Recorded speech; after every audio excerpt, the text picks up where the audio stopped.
Well, let's talk about Leviticus. I'm Pastor Sarah Stobie from Bayshore Lutheran Church, and it's week 5 of Biblical Lit. And as many of you know, this is the week that we dive deep into Leviticus. So our reading for this week is Leviticus chapters 1 through 23. It's not the entire book. We actually have a little bit of Leviticus next week too. But this week, what I would like to do is just give you all a brief overview, if you will, of the book of Leviticus and maybe help you as you read through these 23 chapters. Some of them rather tough. So what is Leviticus? Well, it's the third book of the Torah. We got through Genesis. That was a soap opera. We got through Exodus, which was, again, soap opera / tabernacle instruction. If you were an architect, you probably really enjoyed that. And now we're into Leviticus. And in Leviticus, it literally means the book of the Levites. It means the book of the Levites. So who were the Levites? Well, the Levites were a tribe. There's 12 tribes, as you know, for Israel, and one of those tribes is simply known as Levi, which is the first son of Jacob that was basically given this name and also was given the responsibility through this line to be, for better or for worse, the clergy of Israel. Now, that's how I think about them, but other books will tell you that they're the priestly order for the nation of Israel.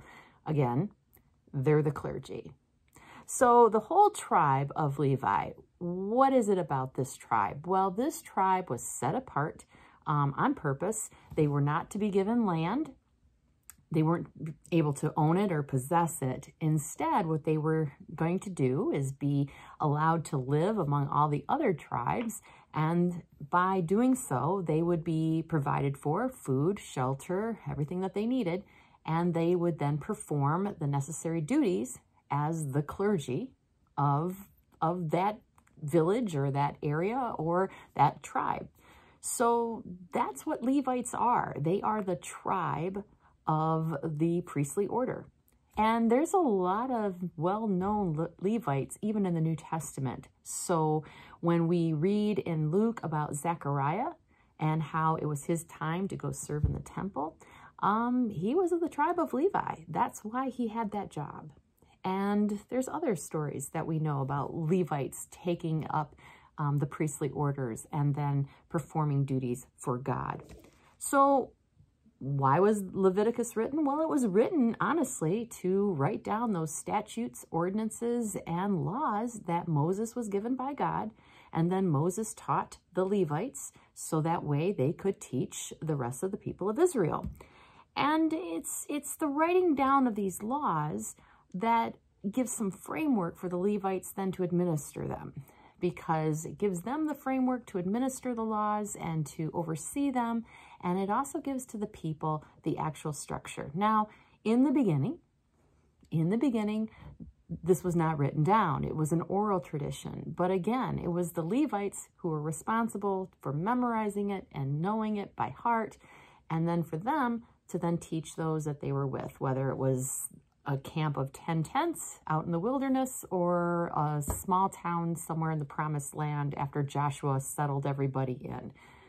This was their responsibility. Now, why so many laws, right? As you open up Leviticus chapter 1, you begin immediately with hearing about all these laws, and you're probably wondering, why was this necessary? Well, like I said last week, those first 10 commandments, they should have been enough, but they were not. And so what happened is we have Leviticus. Leviticus is basically, again, the writing down of all the rules. And these rules came because people asked for more clarification, and they also came in order to create a stronger fence. So let me explain that. So I think of it this way. I think of the laws that Israel has as a fence around them. Now, Israel is not living in isolation. Israel, wandering through the wilderness and then going up into the promised land, they still have people around them who do not believe in God. In fact, they have a lot of people around them who do not believe in God. And so the law of God creates this fence around the people, if you will. It really does. When I visualize the tabernacle and I see the tent posts that are around the tabernacle, again, fencing people away from the actual meeting, the tent of meeting itself, I think of the law like that with the nation of Israel. This fence is literally around the people of Israel, and it keeps them in. And some could say it keeps others out, though you will see in the law that the law does say you are to welcome the stranger and the alien who is living among you into your home. But yet this fence creates a structure and a purpose for the Israelites. It gives them an immediate society, if you will, of understanding how they're to behave and how they are to behave with others.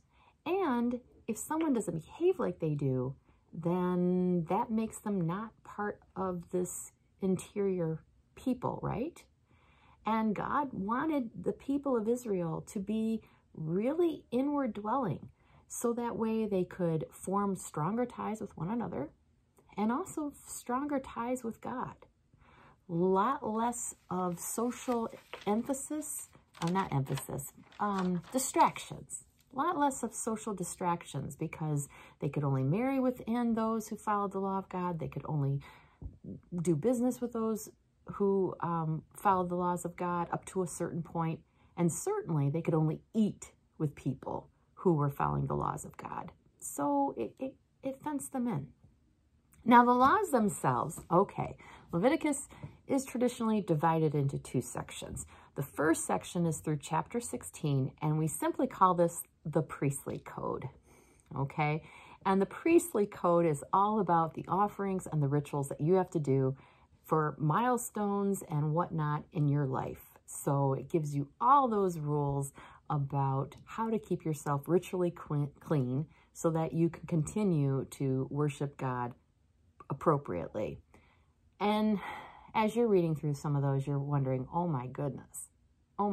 But again, I want you to put it in context. This was a group of people. They didn't have running water. They didn't have the things that we have right now. And so sometimes those ritual cleansings literally were taking that bath and presenting the best you to God.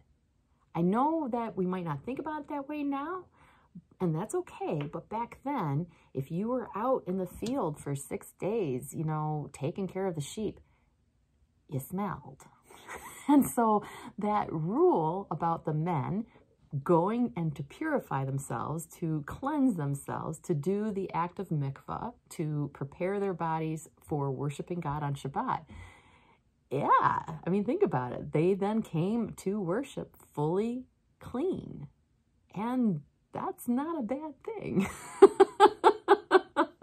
Not really. I bet you never thought of it that way before.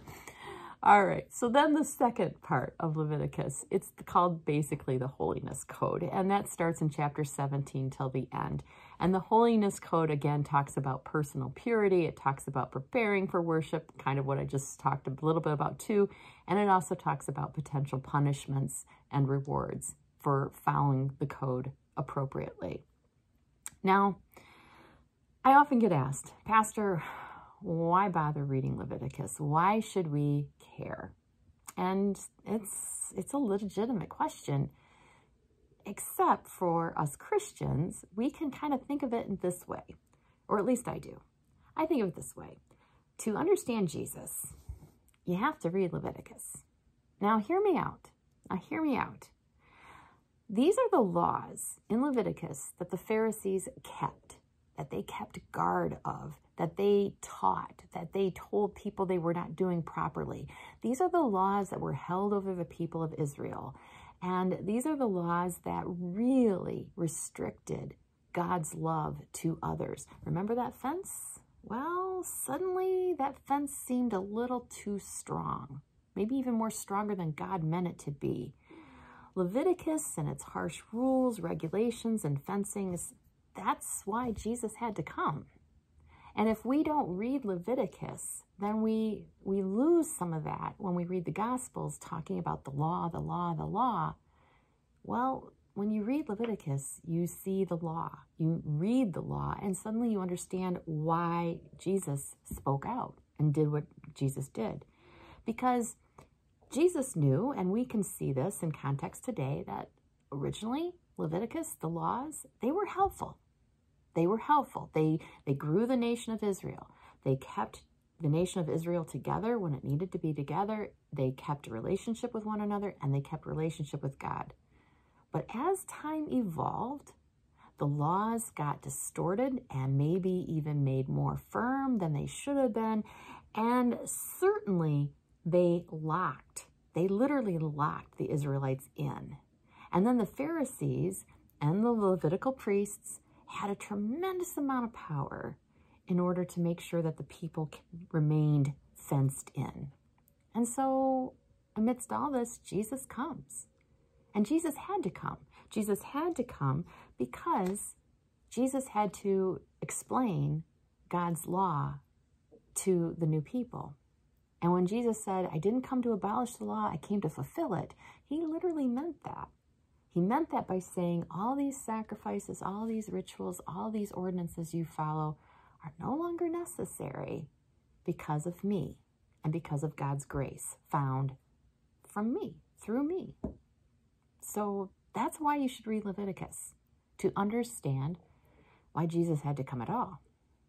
And I think we miss this today, Bayshore. I think when we skip the Old Testament and we skip Old Testament readings in church and we skip learning the Old Testament and really delving into it, we forget why Jesus had to come.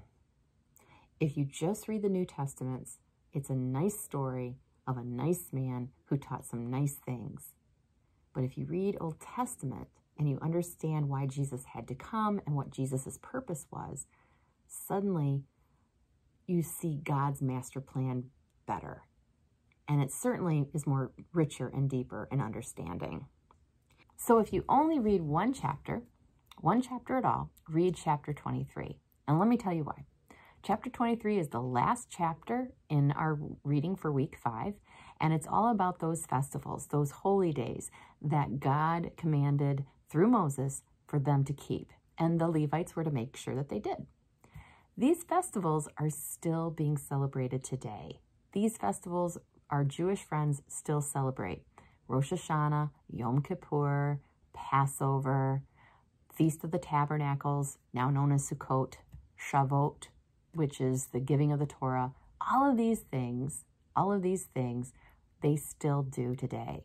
So if only for that, to gain some more understanding and some more acceptance of other people, maybe who live around you or in your neighborhood, read chapter 23 and learn a little bit more about the Jewish festivals and holy days that they still keep today. Well, I hope this was helpful. I hope you join me next week for week 6. Week 6, we have a couple more chapters left of Leviticus, but then we move right into Numbers. And don't get bogged down. Just keep reading with me, and I hope to hear from you soon. If you haven't already, like this video, if you would please. It helps with it being shared among more people, which is really helpful for Bayshore.